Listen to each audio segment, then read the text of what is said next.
Good afternoon. Welcome, everyone. I'm Tom Carruthers, Vice President here at the Carnegie Endowment. It's my pleasure to be the moderator of this event.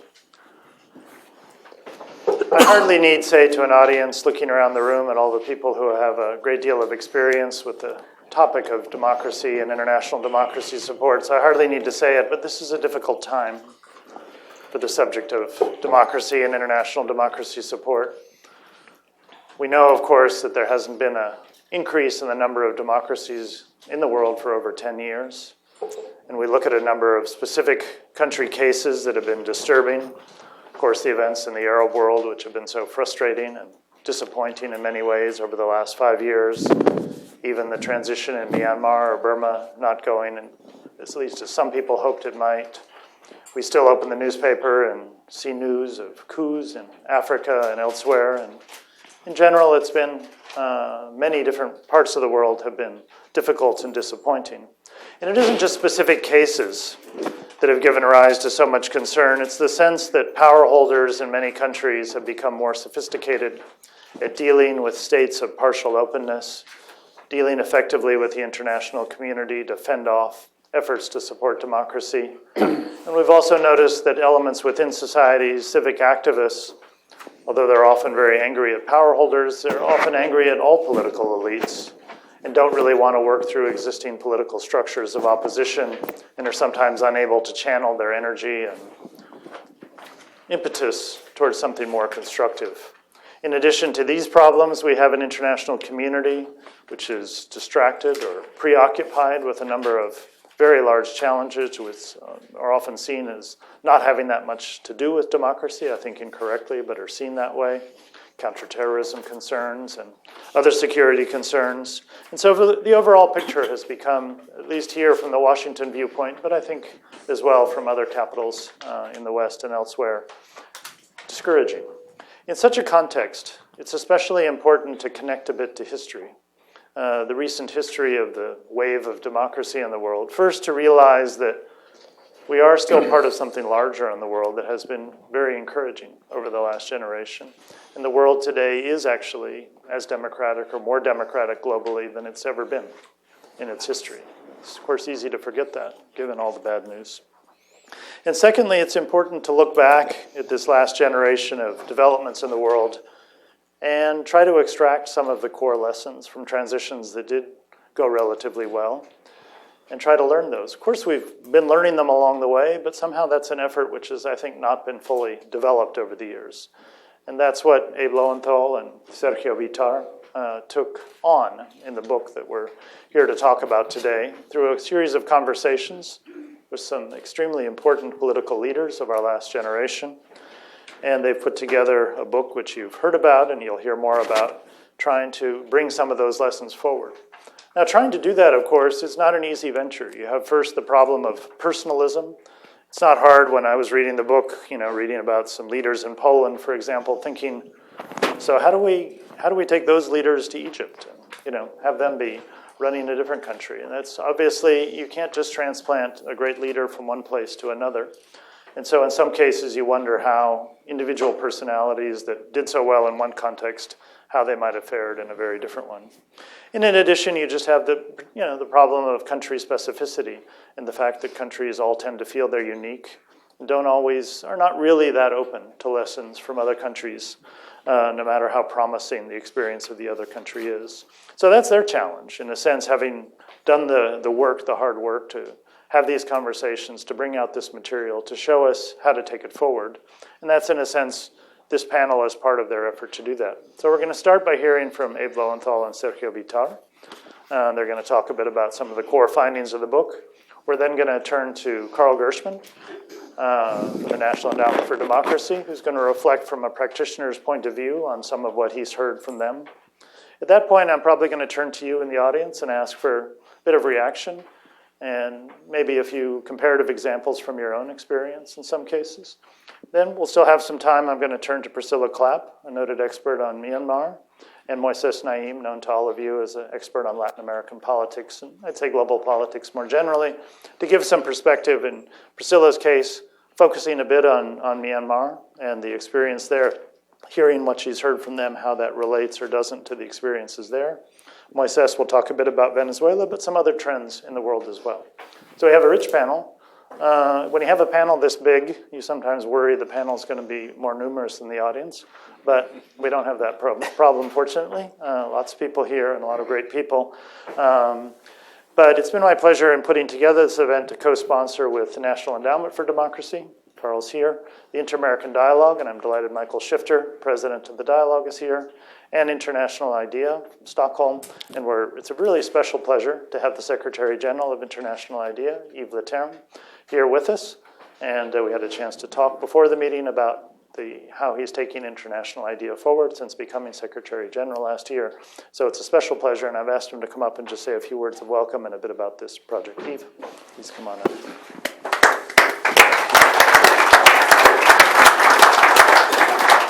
Thank you very much, and thank you, Tom, for the welcoming words. We're very happy to be here on behalf of International IDEA. I'm not here alone.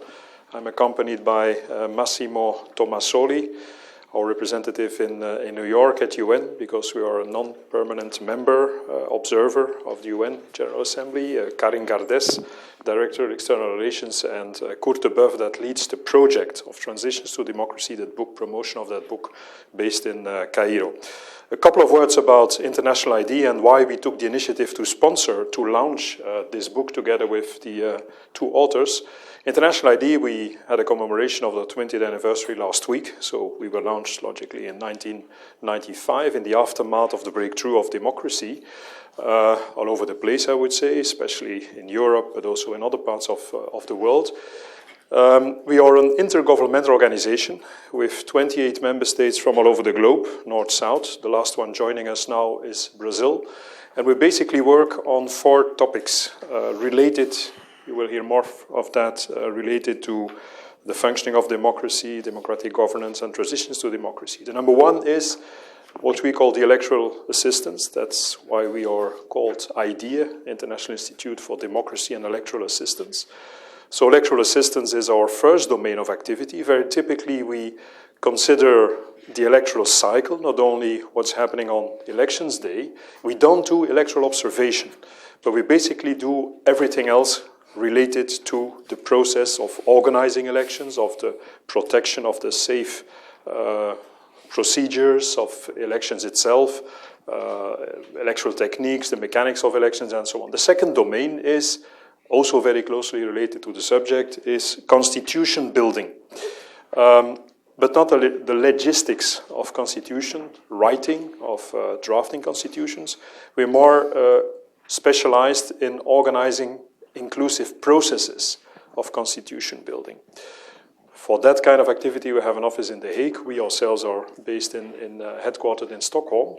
So electoral assistance, constitution building. The third domain is a bit broader. It's called representation and participation. It's so to say everything that relates to not the mechanics of elections, not the constitution writing and building, but the quality of democracy, how it really functions, besides what is written in laws, in constitution, besides the elections, how a democracy functions, the role of political parties, programmatic political parties, the role of money in politics, the quality of political decision-making. About money and politics, we are in the process of organizing some global conferences on that very specific topic. We published recently a handbook on that. So this is the kind of activities related to that third domain. Last but not least, and this relates also to a very important activity within our member states by Norway, Botswana also. It's the interaction between democracy and development, sometimes concentrated on natural resources, the role they play in a country, the benefits of having natural resources, how you put this at the disposal of the whole of a community. And there, of course, Norway and Botswana have a nice record in that field. But so democracy, development, the mutually reinforcing interaction between the two is the fourth domain of activity. Cross-cutting through these four activities, domains of activities, we have the gender balance issue, the issue of the diversity of representative democracy, and then democracy and conflict and security, how to protect democratic processes in circumstances or periods of conflict and insecurity, and how democracy also can lead to sustainable security.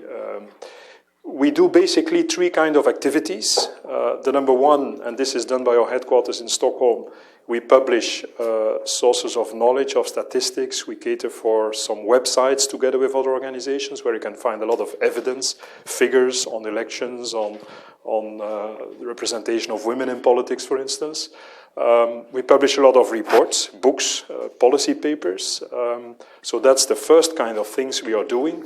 We work in Stockholm essentially on that with some 60 to 70 people. The second kind of activity is providing platforms for exchange of best practices and debate on a global or regional level about important aspects of the functioning of democracy. We do that together with sometimes very structured international bodies, like we are managing what we call the Interregional Dialogue for Democracy. That's with the regional organizations we bring together to discuss aspects of democracy. We also, I already mentioned, global conferences on money and politics. So this is kind of the second kind of thing we do as an institution. Last but not least, we're quite active in country assistance. We are currently active in 24 to 26 countries. I would say the best sellers in the list of countries with problems, from Peru to Nepal, Myanmar, some African countries. So 24, 26 were mostly based on programs, as you know, programs sponsored by member states, by international institutions, by European Union, but for instance also US aid, where we have people on the ground that in the four domains of activities, electoral processes, constitution building, the quality of democracy and development and democracy, where we have people that in a non-prescriptive way try to support the effort of the local people. So that's about the international idea. Why this book? To be honest, when I took over the responsibility last year in June, my predecessor said that he had an idea to try to bring together, given the Arab Spring and given all kinds of things that were happening at that moment all over the world, that he wanted to bring together experiences, best practices, but not from a theoretical point of view, but more based on experience and daily practice by leaders of how to bring a country, how to bring a nation to democratic governance. And he asked me to take over the project, and so we did. Now we just published together with Johns Hopkins the book. That's the reason why we are here today.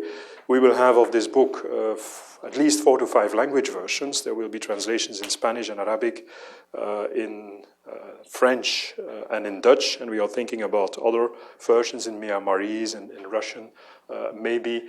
And our intention is to have an impact on processes, transitional processes, in putting at the disposal of people that are currently struggling to find ways to, in a useful way, helping their country in the journey to democracy. We are trying to provide them with insight in how it went in other countries. Of course, no one size fits all, and we want to do it in a non-prescriptive way, but we thought that spreading the experiences of 11 countries through interviews by 13 leaders was a good way to at least spark off that kind of activity.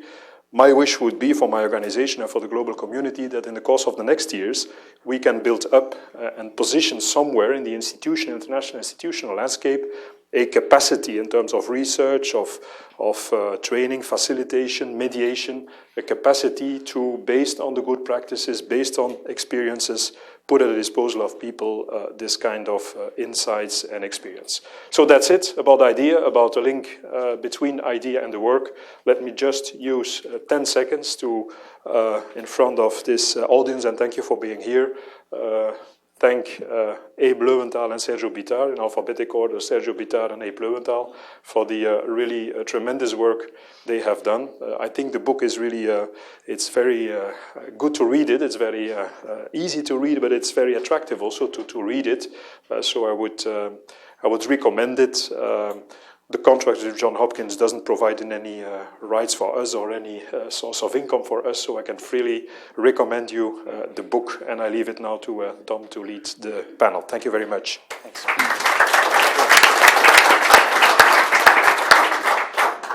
over to you. Thank you very much, Tom, for organizing this event, and to the co-sponsors, in addition to the Carnegie Endowment, International IDEA, and the Inter-American Dialogue. Thanks to this outstanding dream team panel of people who have such expertise. I want to also express our appreciation to all the people who participated in this complex project, beginning with the 13 leaders whom granted time and cooperation to us, and many others. I want to single out for a special mention Bakhtiar Effendi, the Dean of Social and Political Sciences at the State Islamic University in Jakarta, who is with us today. He holds the record for the longest trip to come to this session. He is one of the 9 first-rate scholars who wrote the context-setting introductions to our respective country chapters, in this case, the Indonesia chapter. And if I may say so, these 9 country context-setting introductions are absolute jewels. They in themselves would be worth a book, even without the interviews, though the interviews are, of course, the heart and soul of the book. This project, as has been explained, has a timely and relevant aim.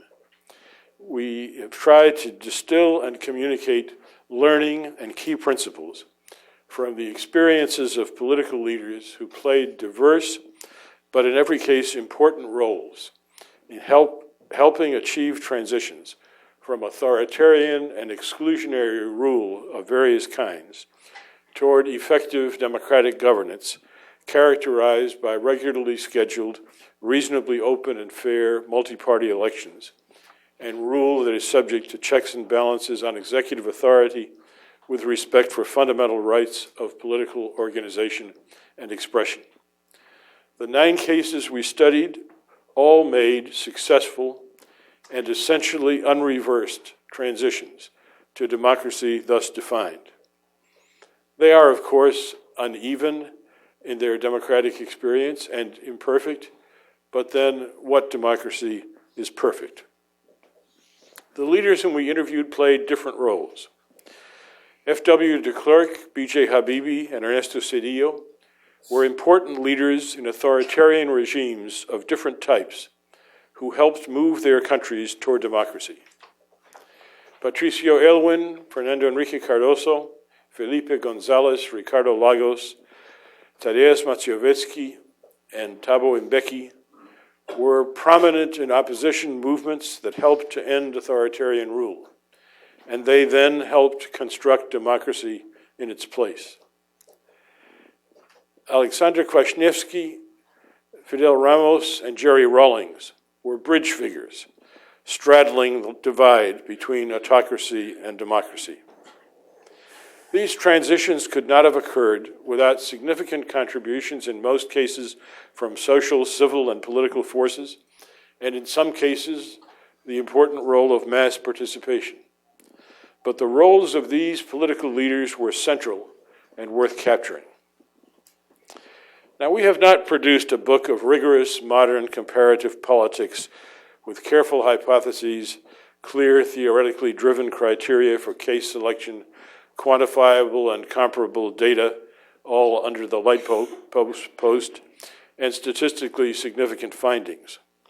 What we set out to do was something that in some ways may be even more helpful, to see whether we could learn anything interesting and useful in political and practical terms from reviewing the experiences of key political leaders as they recall them, about how they exercised the craft of transition making.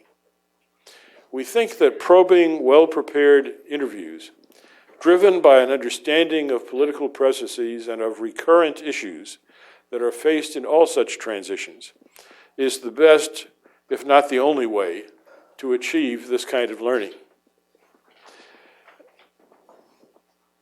Tom made a point in his introductory remarks that he thought, as he was reading about the Polish leaders, well, but, how to translate them into Egypt.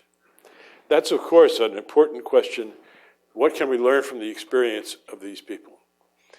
In our interview with Felipe Gonzalez, toward the end of the interview, struck as both of us were by the extraordinary strategic skill with which he discussed not only the political transition in Spain, but a number of other cases that he was intimately familiar with. I asked him, by the way, we don't identify in the book who asked which question, but I will admit I asked this question. I said, you know, the qualities of political leadership that you embody and illustrate, and you've been illustrating just now, how does one learn that? Is that something that's innate, that you just were born with those gifts, or did you learn them? How did you learn them? Is this something you learned in courses? Talk to us a little about that. He said, well, that's a good question. I've thought about it a lot. You definitely don't learn it in courses. You learn it from experience. But how do you learn it from experience? Well, you learn by the application of general principles to different realities which you analyze in terms of the local situation, and you try to get a sense of the local situation and the application of those general principles. But then you will ask me, okay, where do you get the general principles from? And I would say to you, he said, you get the general principles from the narrative of prior experiences.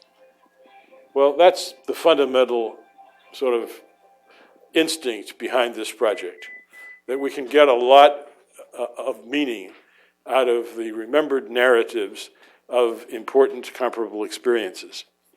That was the idea that Vidar Helgesen, the former Secretary General of International IDEA, had when he proposed the project and commissioned us. The context, as Secretary General Leterme mentioned, was the Arab Spring, a moment of optimism, if not euphoria, about the possibilities of democratic transitions.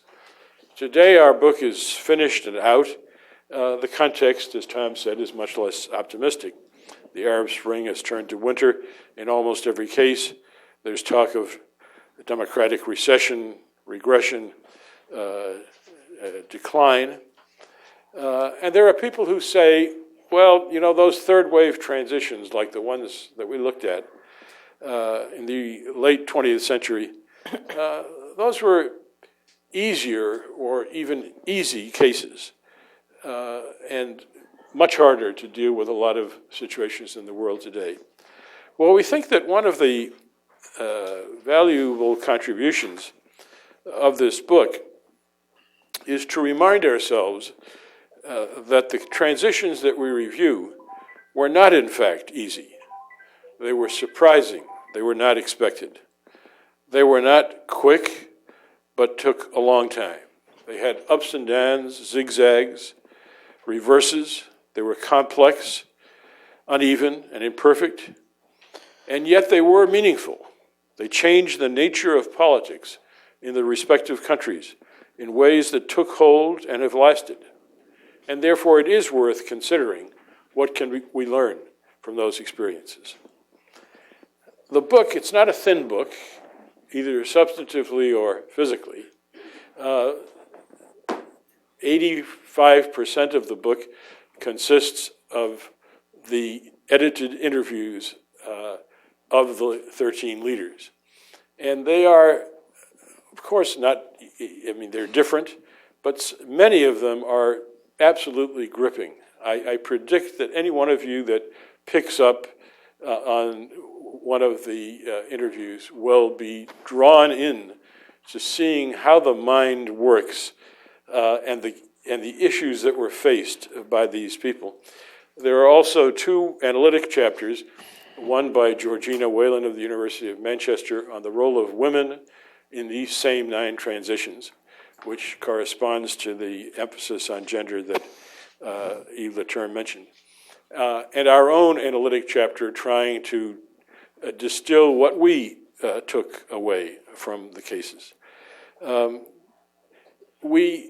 I think one of the fundamental things we learned in the project was that there are what we call recurrent issues, issues that come up, slightly different form, somewhat different order sometimes, but that come up in all of these transitions that seem inherent to the very process, even though the starting points are different and the ending points not identical. We tried to look at how the different leaders, by preparing ourselves well with the help of our country experts like Professor Effendi for Indonesia, we tried to focus in on these recurrent issues and to ask the leaders how they saw and how they dealt with the kinds of questions that we saw as recurring.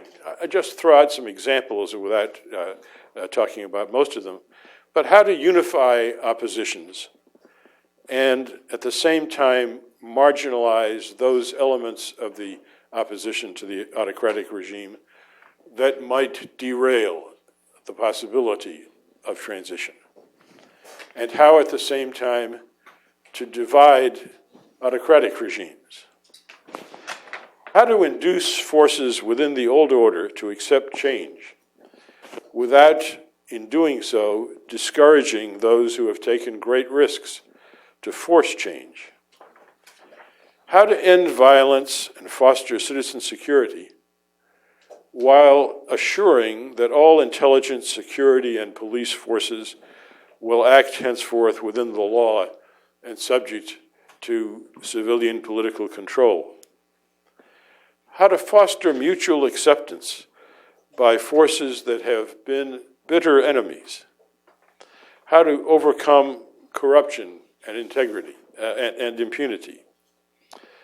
The real heart and soul of the book, of course, is the testimony of these presidents about how they understood and faced such questions, offered in their own voices and in their own terms. And I strongly recommend starting with reading the interviews themselves. But we do try to derive some conclusions of our own, crystallized in what we call 10 imperatives for democratic transition. And I turn now to my colleague and good friend, Sergio Bitar, to highlight, in the time available, some of those 10 imperatives. Thank you. Thank you. Thank Let's you. go directly on to Sergio. Yeah. Thank you. For me, it's an honor to be here because I am sharing with people that helped us a lot in our transitions in Chile. So I first want to appreciate the work by IDEA and Yves Leterme, Carl Gershman and Ned, the Inter-American Dialogue, with whom I've been working all this time. I want to recognize also Mark Schneider, who was of big help, and Crisis Group, Effendi, Akhtar Effendi, that came here and helped us to understand Indonesia, as many others, each country, and of course, the hospitality of the Carnegie Endowment. So, and it's important to perhaps to emphasize that the working together of these institutions for what will come in the future is very important, because each one separate, it doesn't count the same that if you work together in different countries. I just want to say that if we have had this book in Chile at the beginning, when we started fighting against Pinochet, it would have been extremely useful. We were thinking of what happened with Argentina that started before, and Brazil started before.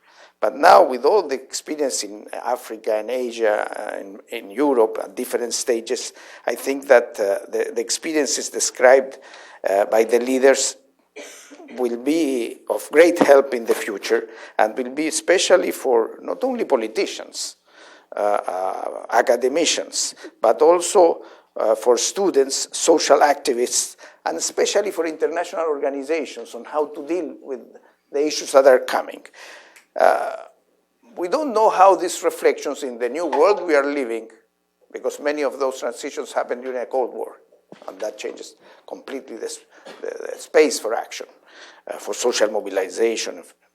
But how they will apply for cases like we had the case of Burkina Faso last week in Africa.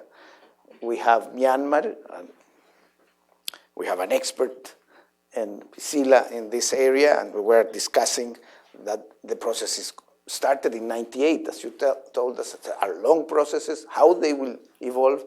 Cuba is a quite different situation. You have almost compared to the other cases we analyzed, almost no opposition from outside. So how the changes will come from the inside of not only the country, but the party to push for that. And we have a case of reversal of democracy. That's a case of Venezuela. So probably the next book should be about the new transitions that are coming in all these countries, in all these regions, under the new context of the world today. So having said that, we made a big effort, as Abe was saying, in trying to understand what are the recurrent issues, because each situation is so complex and different that we could have ended with a lot of things without structure, without order. And finally we said, well, we see these 10 recurrent issues, and just to signal them by their title, the first one is moving gradually and taking each opportunity, not waiting for a larger one, but move the fence. Second, a hopeful vision. Not just fight against the authoritarian government, but you have to attract by showing that you represent winning for the majority of the population and fighting fear. That is a main obstacle in those situations.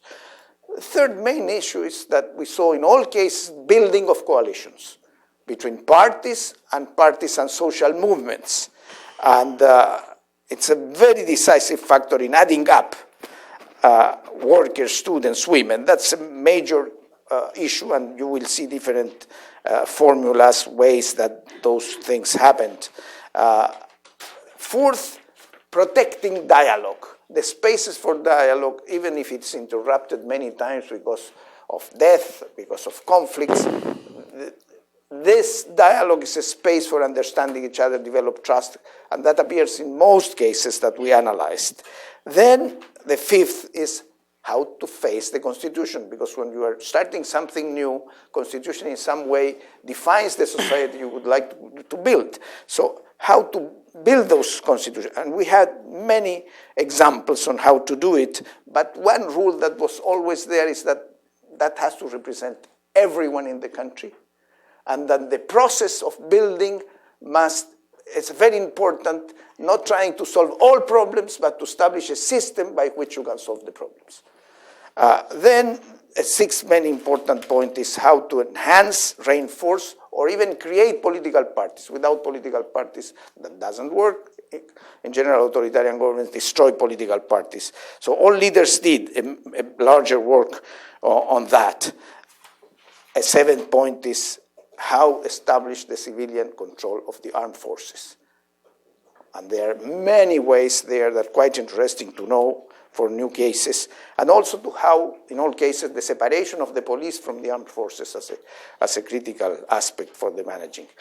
Transitional justice, an 8th point, is also crucial, and how you manage that with keeping the country together, that differs. The countries do that in much different ways. In some countries there are amnesty laws, in other countries there is no.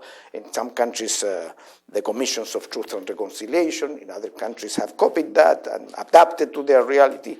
A 9th major point is how to manage the political economy of the transition and the crisis you face at the beginning, and how to agree on a basic ground in order to have anyone governing. Because if you don't have basic conditions, economic conditions, nobody can govern in the future.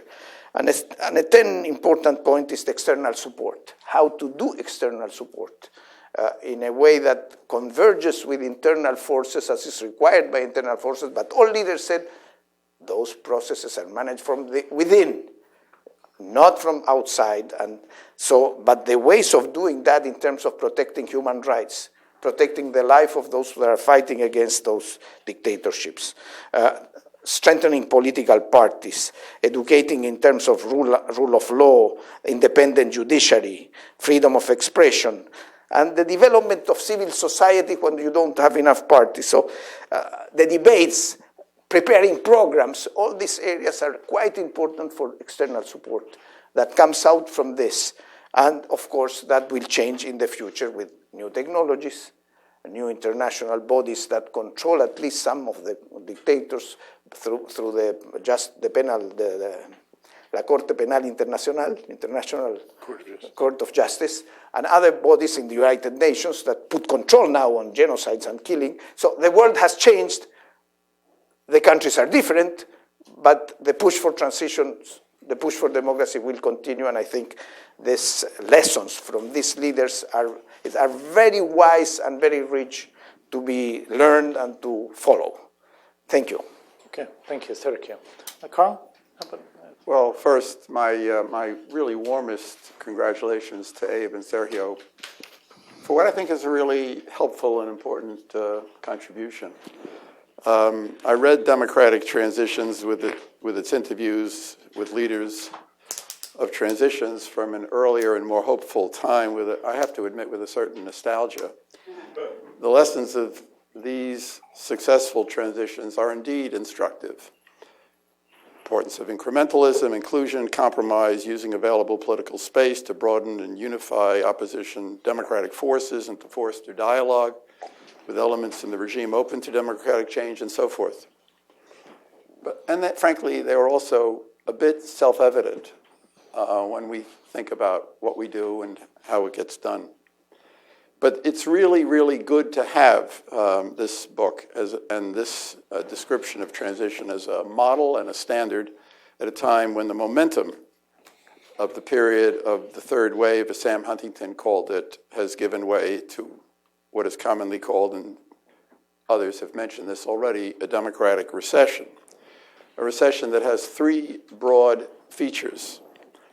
The first is the failure of democratic transitions in many third wave and Arab Spring countries, as well as backsliding in countries as diverse as Thailand, Turkey, Hungary, Kenya, Azerbaijan, and continuing problems of corruption and poor governance in Burma and then Burma and Venezuela, which we'll be talking about later, are two of these, what the program calls troubled transitions.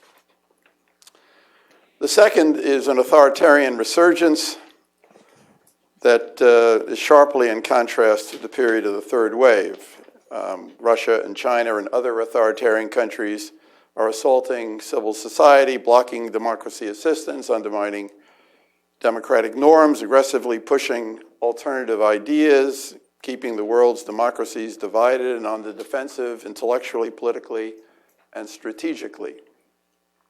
And the third is a crisis of confidence and political dysfunction in the world's advanced democracies, whose passivity has emboldened the opponents of liberal democracy, which are rushing to fill the vacuums created by Western paralysis and retreat.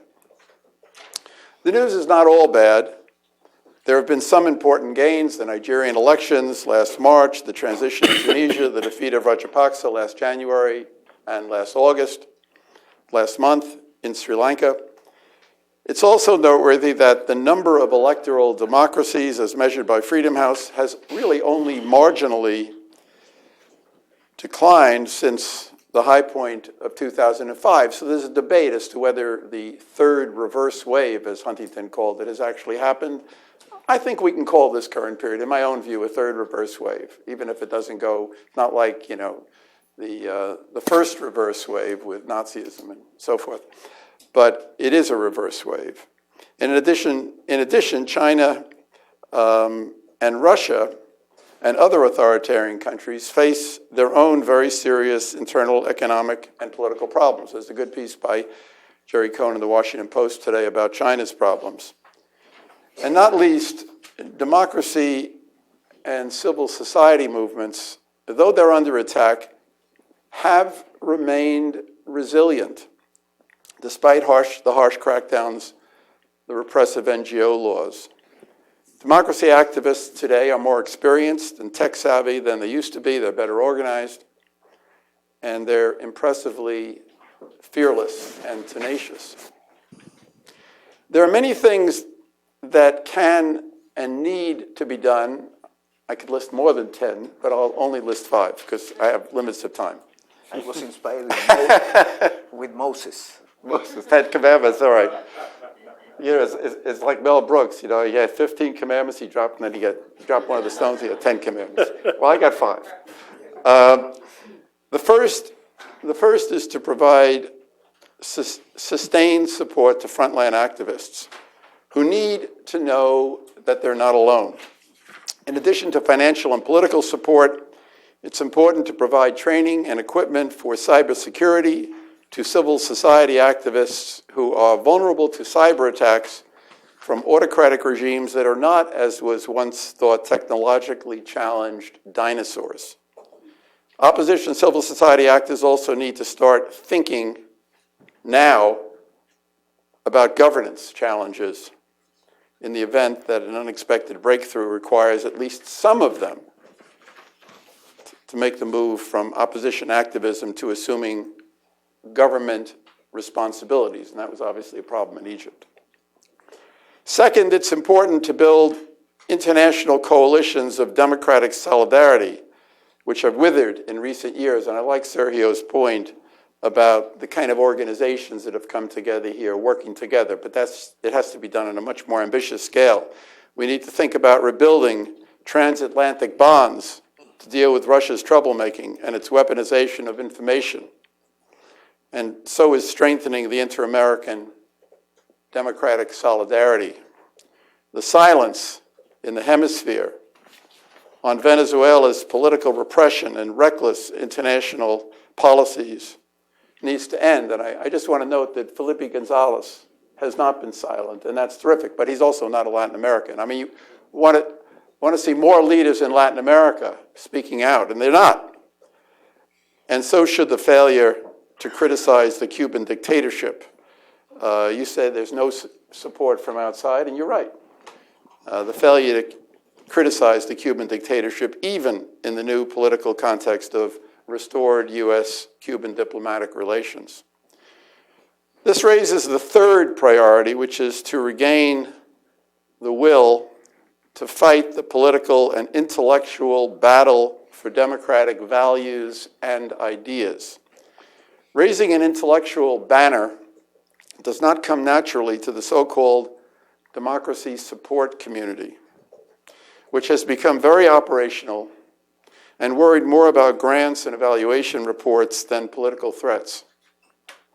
But it's hard to see how an effective response to the authoritarian challenge to democracy can be mounted without the participation of key actors in the community of democracy support organizations, many represented here. In addition, and this is the fourth point, the democracy community needs to consider how the prospect for democracy in the world is affected by the weakening of U.S. international leadership and engagement. In my view, a minimalist U.S. foreign policy, and I'm borrowing a term here from my friend Steve Sestanovich, his book Maximalism. To use the term coined by Steve, is not, minimalism is not good. American minimalism is not good for democracy. And finally, at a time when democratic gains are hard to come by, it's important not to lower the bar and accept hybrid regimes as acceptable alternatives to dictatorship. In Burma, where the military shows no signs, in my view, of being ready to relinquish control, and the standard for elections in November has been lowered from free and fair to inclusive and transparent. And in Cuba, where many people seem too ready to embrace what Osvaldo Paya, before he was killed, called a fraudulent change. Competitive authoritarianism is arguably marginally better than a full-blown dictatorship, but it's not democracy. And if we appear to embrace it, we're going to undermine the moral and political case for the democracy that we all support. Thank you. Thank you, Carl. I'd actually like to turn to the audience to ask if you have any direct experiences that reflect on the lessons Sergio talked about, or you'd like to add that, but I'd like to actually take the prerogative of the chair to just ask one question of, I guess, Abe or Sergio. I guess, an age-old debate in political science about political change is whether agency or structure is more important. The actions of individuals, especially leaders, versus the underlying structures in a society that seem to do so much to shape the political life. Your book is a deep dive into one side of that equation, if you will. And I'm curious, as you talk to these leaders, did you feel they were kidding themselves about the power of agency, as some leaders are wont to do? Or did you find yourself being persuaded that actually it is crucial in some contexts? Because keep in mind that one of the differences between the transitions of the 80s and 90s and some of the frustrating contexts of today, of course, is some would argue that the underlying structural conditions from before were better in Central Europe or South America than they are in Egypt or Burma or elsewhere. And so that seems to weigh in as well. What's your impression of that, Abe? A good and fundamental question. To focus on the role of leaders and therefore of agency is not to deny the relevance of structural conditions, but it is to suggest, and certainly I think we began with the instinct and came away from the exercise all the more convinced that the qualities and decisions made by people at the apex of political authority make a difference in various kinds of situations. Now, of course, to rely on the memory of a political actor as to what he or she did at some point in the past is not a perfect testimony of absolute truth. There are all sorts of reasons why one should have some suspicion.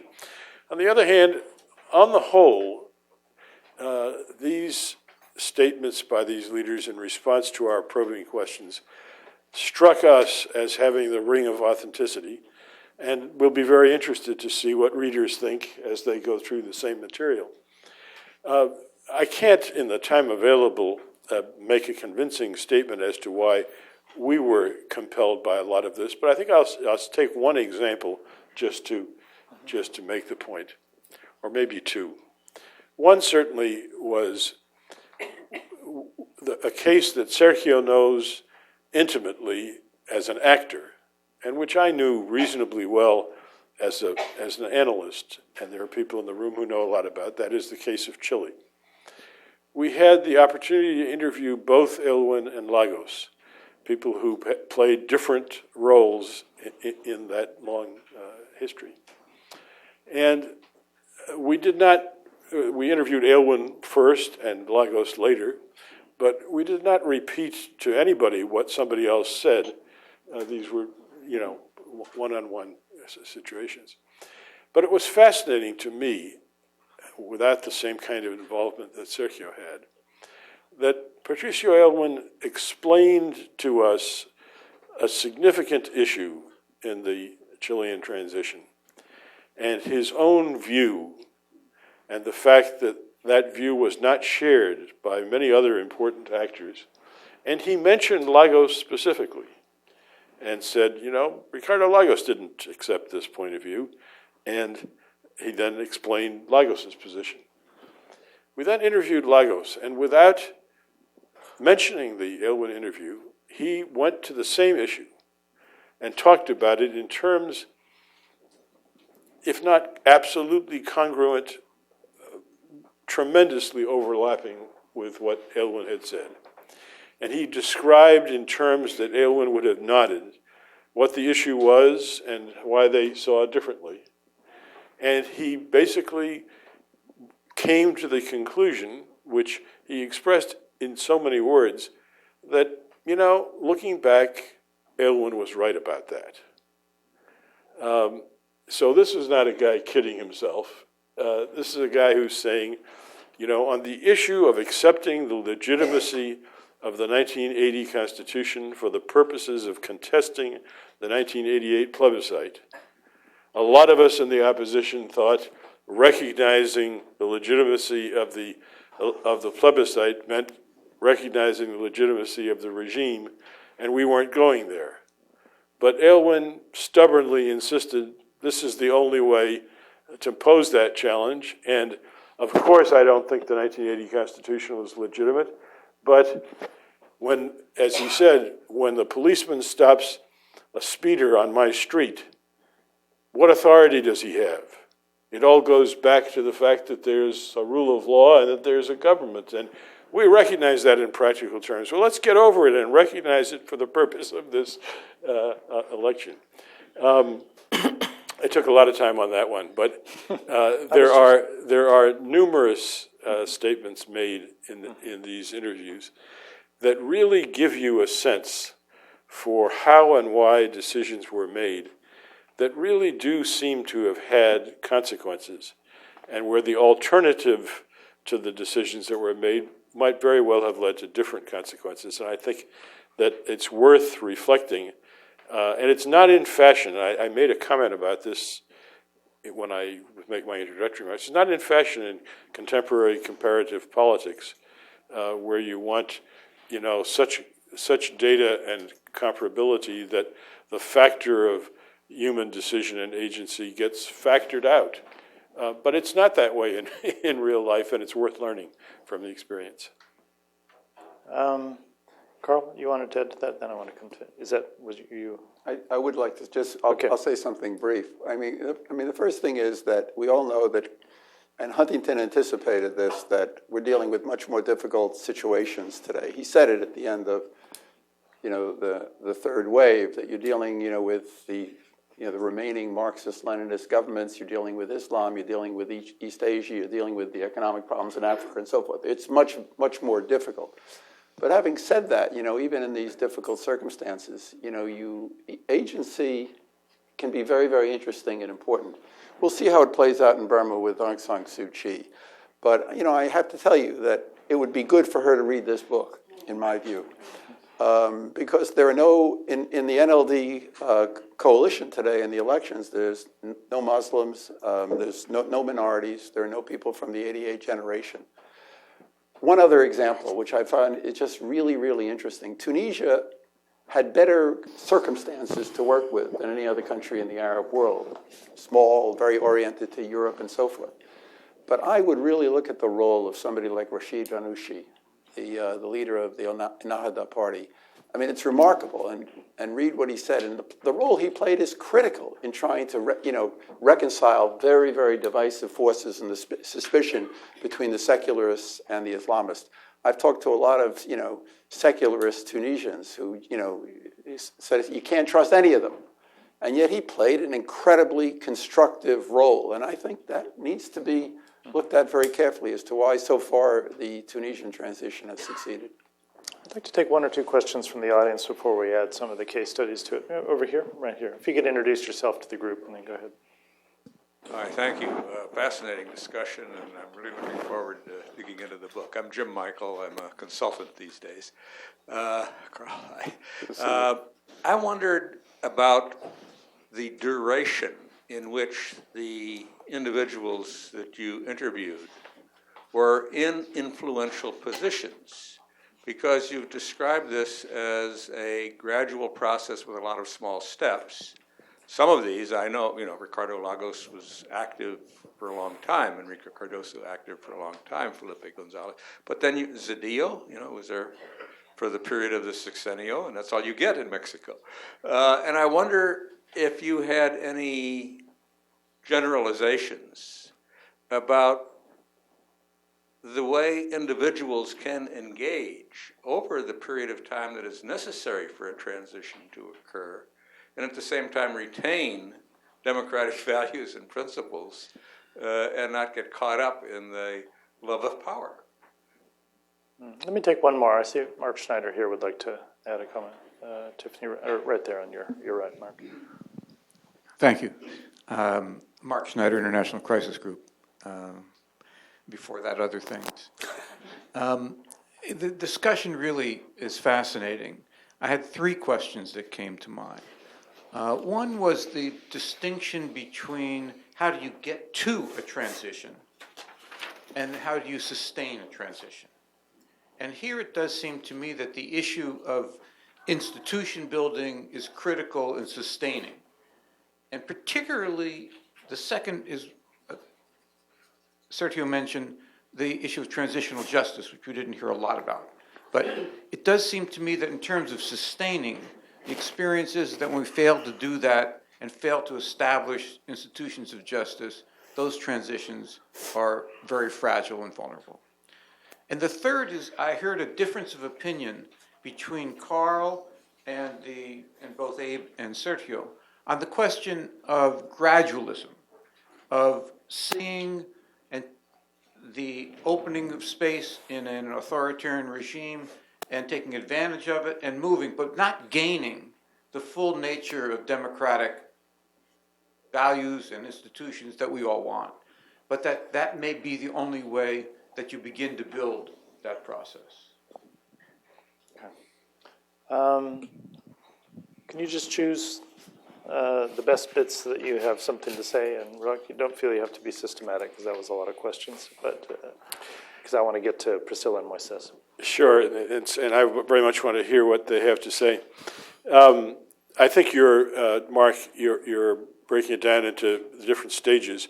You'll find that it corresponds with how we develop our argument. We talk about 4 different stages. And I very much agree with your point. You'll see it made with examples in the last chapter. One asks oneself, I was trained to do this in my 20s by a mentor. Ask yourself every day, what surprised you? And you'll learn a lot by just asking yourself.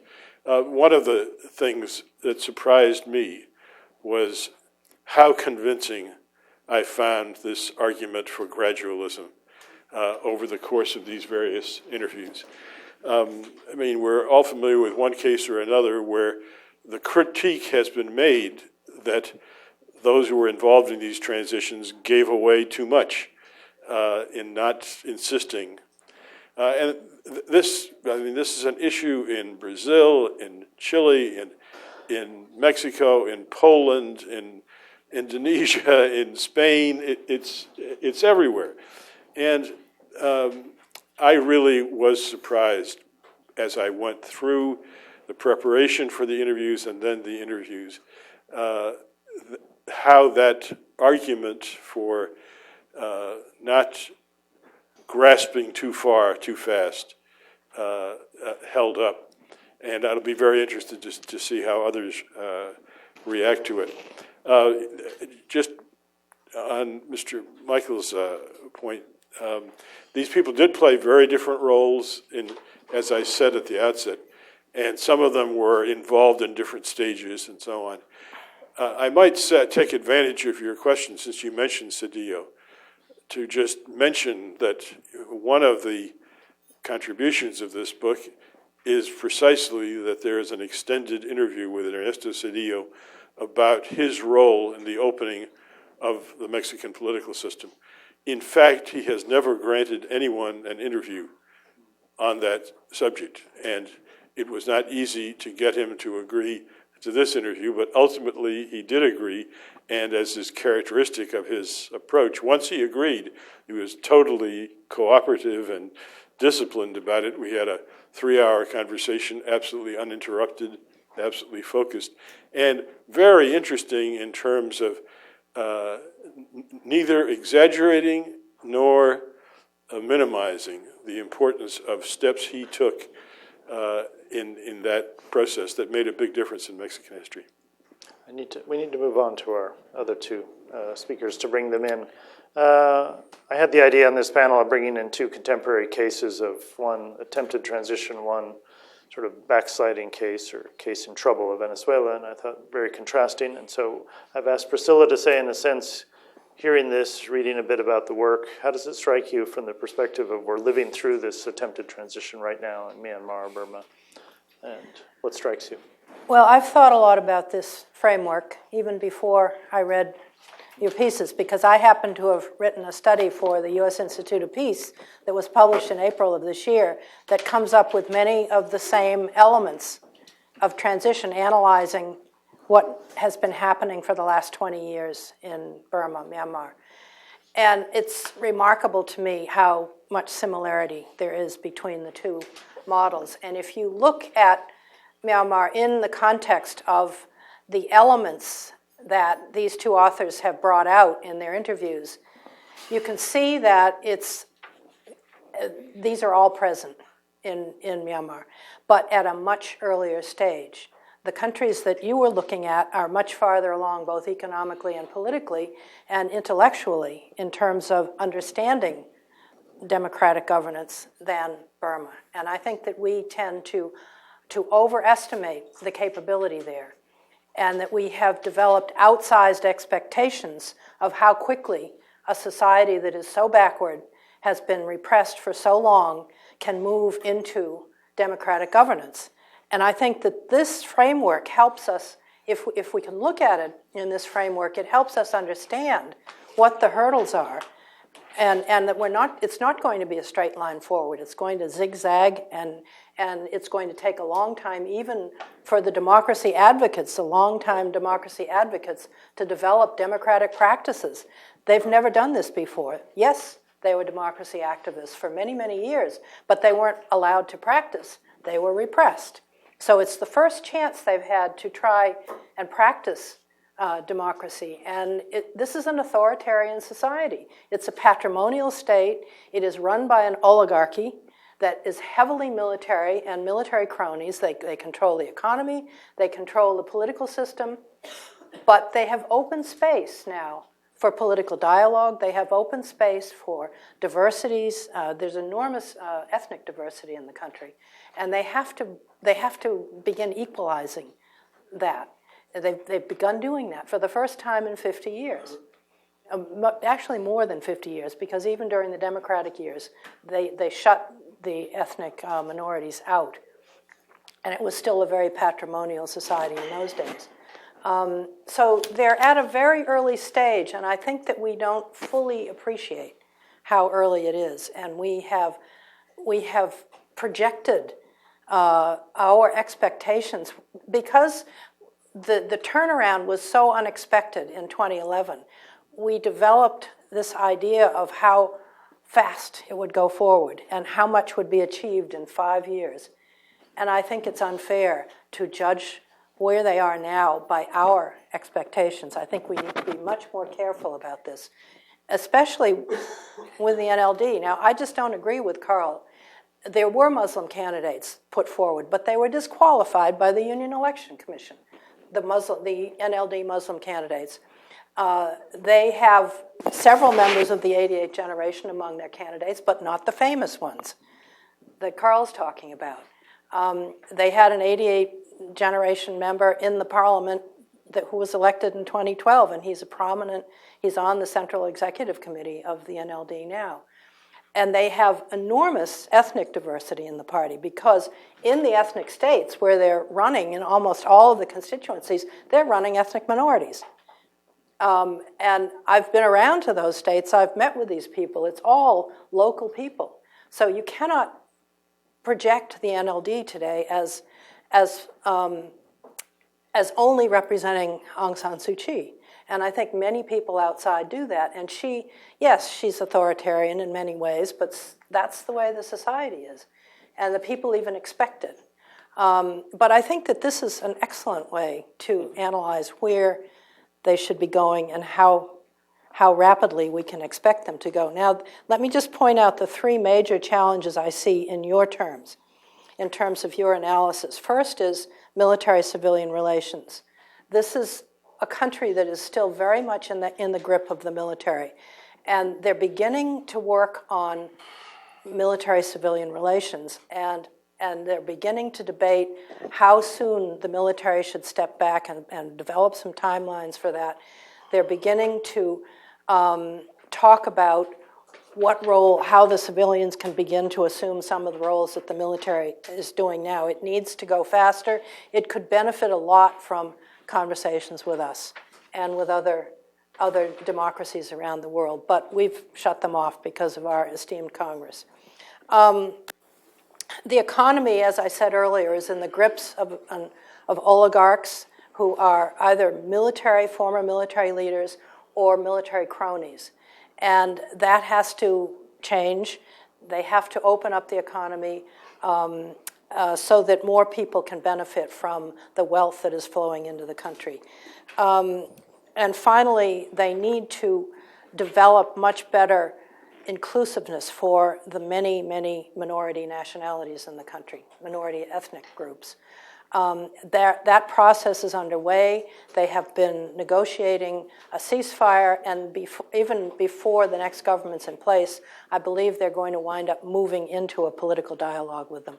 And these are very good, that is a very good sign. At any rate, there's another government coming. Elections are being held in early November.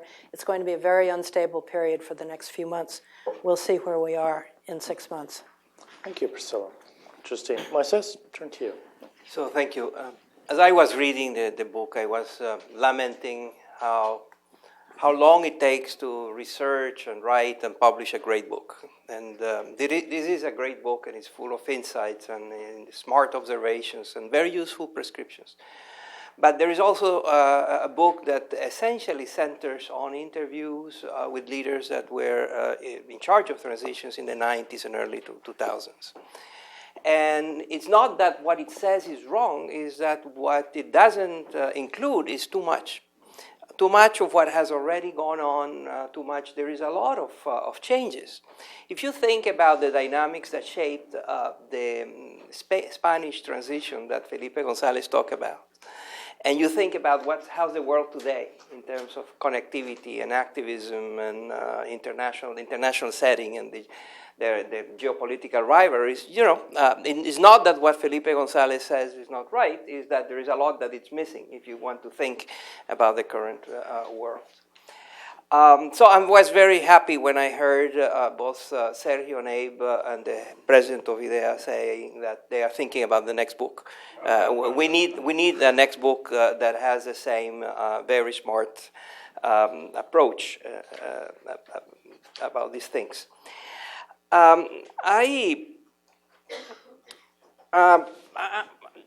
I was thinking about, I was asked to think about Venezuela, and it's how do you apply that framework to Venezuela? I think it's highly applicable.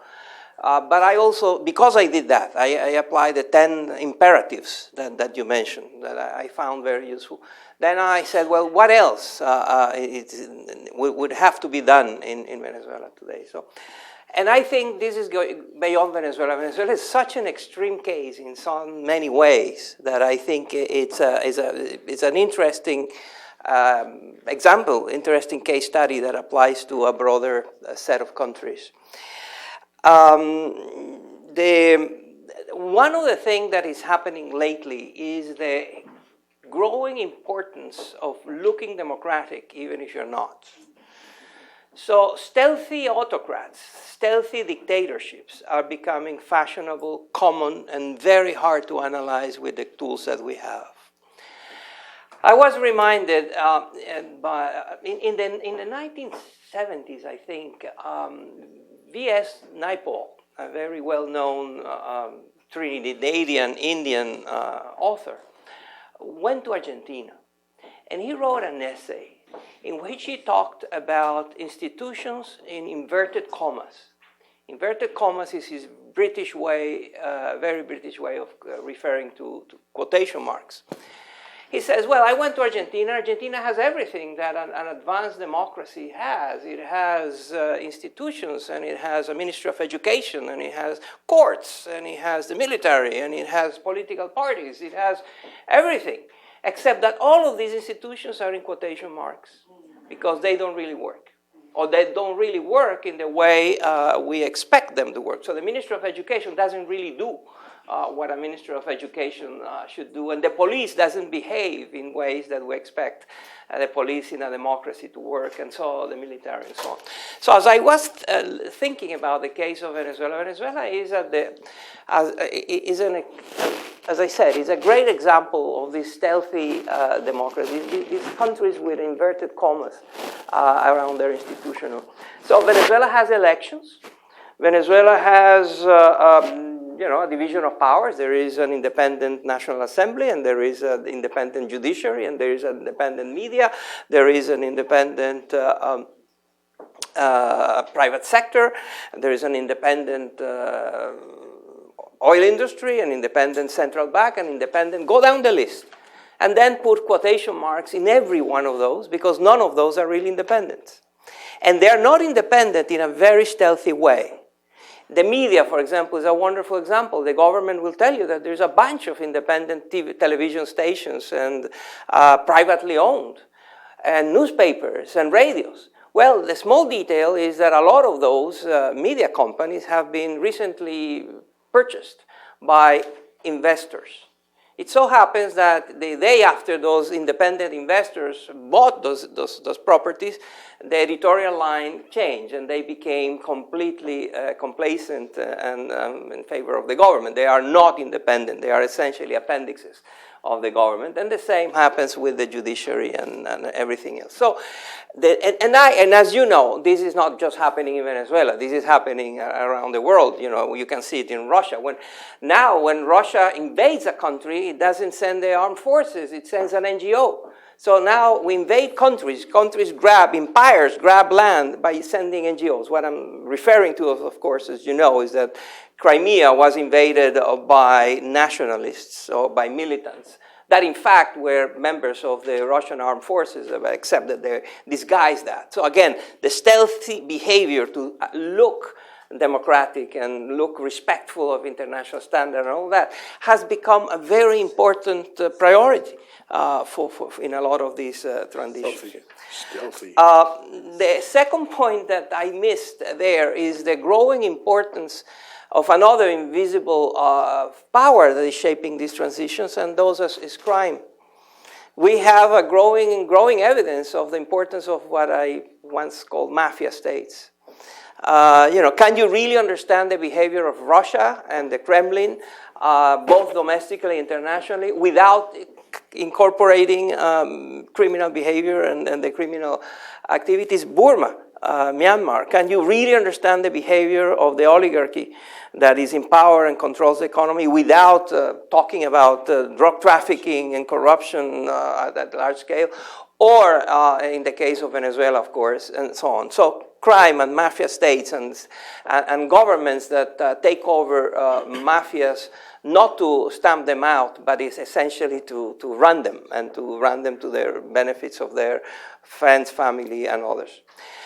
Then there is, of course, the thorny case of oil. In your sample of 9 countries, the only country that you had that it's more or less an oil exporting country, or where oil plays an important role, is Mexico. But oil, that continues to be a major determinant of dictatorships.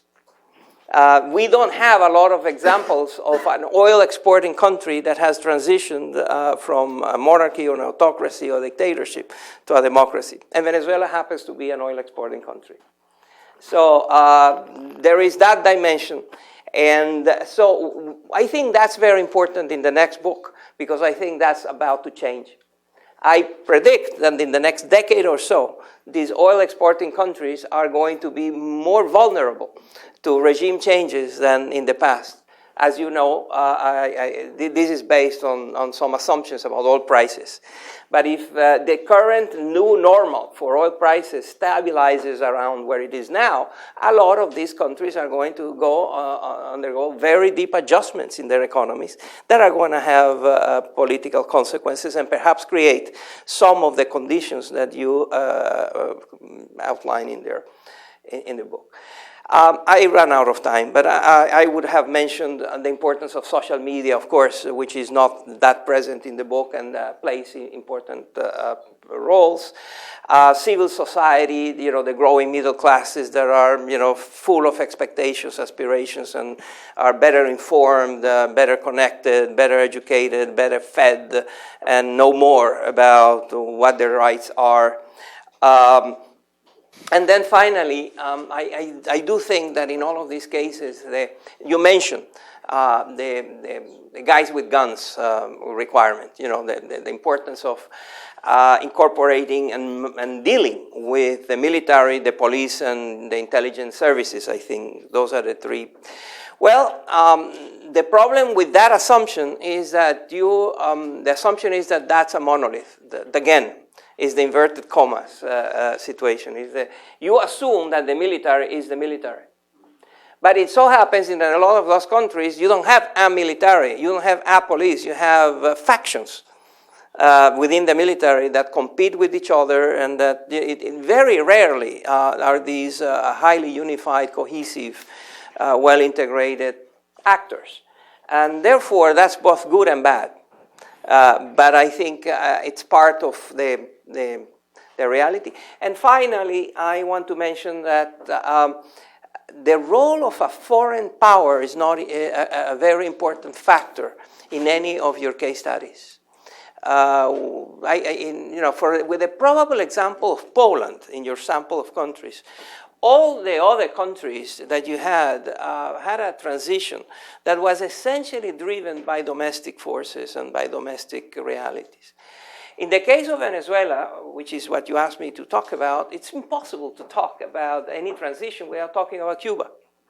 You can quarrel and quibble about how important is Cuba in today's Venezuela. Some will say that no important decision is taken in Venezuela without the Cubans having a role. Others will just say, well, no, Cuba is very important. Cuba gets 100,000 barrels of oil for free every day, and therefore you would assume that the best and the brightest of the Cubans' elite and intelligence services are very keen in ensuring that what happens in Venezuela continues to be a regime that guarantees them 100,000 barrels of oil for free per day.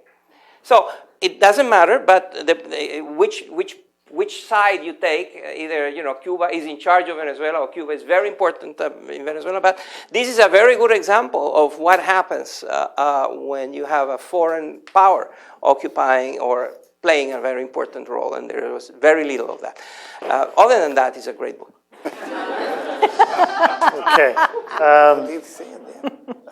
The only problem with asking Moises to speak last is you can be sure he's going to raise a number of fundamental issues to keep us going, and it's 5:27 or 5:28, and we're close to the end. But I want to give the audience a chance to just pose one or two more thoughts or questions. Let me take two here. This gentleman, and then I see here. Yeah, and then we're going to need to finish up. We've got a reception downstairs. We'll have a chance to get at the panel through that. Yes, go ahead. Please be brief, very brief. Yes, introduce yourself. Thank you. Marcelo de Jesus from Argentina. I was thinking if when you talk about transitions, you think in transiting from military governments to civilian governments.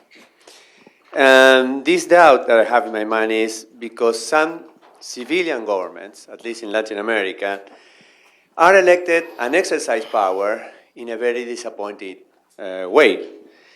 They, for example, believe in the separation of powers as long as Congress and the judges rule in their favor. So this is a way of cheating. In other occasions, we think that new elections can bring a new breath for democracies. And I was thinking in what Mr. Naim was saying about thinking in militaries in different fractions. In my view, sometimes we should think in politicians as a whole, as a one class. So it doesn't matter if you have elections or not, because the opposing parties will exercise power in the same way that the previous government. So my first question is, should we think in different way, transitioning from authoritarian governments to very democratic governments, and not just simply militaries and civilian governments? Okay, we're going to have, no. All right. Sorry, only one bite of this apple. Yeah, it's so late. Thank you, Marcelo de Jesus. Yes, sir. Thank you very much. I'm Ronald McLean from Bolivia. I was very much involved in the transition from the military to democracy in the early 80s in Bolivia. And I am intrigued because many of the people that you interview are the champions and the heroes of the transitions. But it takes two to tango. I wonder, if you interviewed or you explored, what does the other side do? Because there has to be a willing other side of the ancien regime, willing or to cede power, to go through a transition. And in the case of Bolivia, it was very interesting what happened there because the military president actually was very much partly involved in it, and then he became, years later, also a candidate in president, democratically elected president.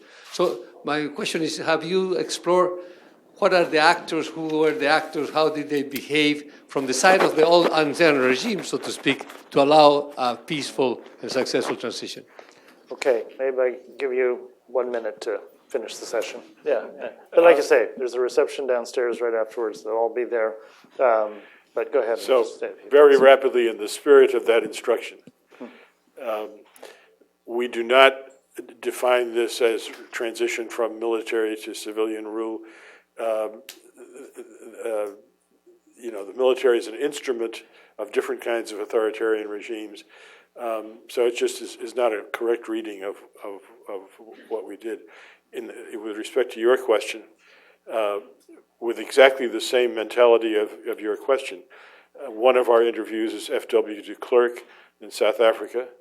One is Jerry Rawlings in Ghana, who went from being a military dictator himself to playing an important role in the opening of Ghana's democratic system, which, as far as I'm concerned, made the point that one does not have to be a Democrat to play a role in a democratic transition. And that might apply in several other places. And Kwasniewski, who was with the communist regime, and Cedillo, who is with the PRI, are also examples. So that's part of what we did. And Habibi, who was the vice president to Suharto was driven away by the crowds in the street. Suharto probably expected Habibi to resign, but he didn't resign. And in what was to me one of the most fascinating of the situations we looked at, he managed in a period of 48 hours to make himself legitimized by the National Congress and to secure the absolute loyalty of the head of the armed forces, and thus to establish two pillars with which, in the course of the next few weeks, he changed the rules of Indonesian politics. It was really an astonishing story. So, and finally, I've known Moises a long time and always enjoy his intelligence and wit. Except this time. And I've also been around panel discussions and have done my share of commenting on papers. And it's always tempting to talk about the things that weren't done. I do think, Moises, to suggest that we looked at the armed forces as coherent entities without understanding that they're factions is a very skimpy reading of the text. I began my academic reputation in this city by studying the role of the Dominican armed forces in the 1960s. And my point was that it was confusing to talk about them as the armed forces as if they were a coherent military national security institution. They were organized, competing bands of plunder with uniforms. And we certainly understand, and that's part of what this is all about, is that skillful political leaders facing with different kinds of situations will learn from experiences in places where similar things have come up. I think ultimately the test of whether this book is useful is there a better way from tapping into the experience of people who've actually played important roles in moving a country from a authoritarian to a democratic system? And there is a shelf of books, some of which I've contributed to. The Journal of Democracy has contributed a lot. There's all sorts of stuff, but very little that actually taps into what people who had to make decisions, how they thought about it. And if it's useful to tap into that experience, then this is a book worth consulting. All right, thank you, Abe. Let's thank our hardworking panelists.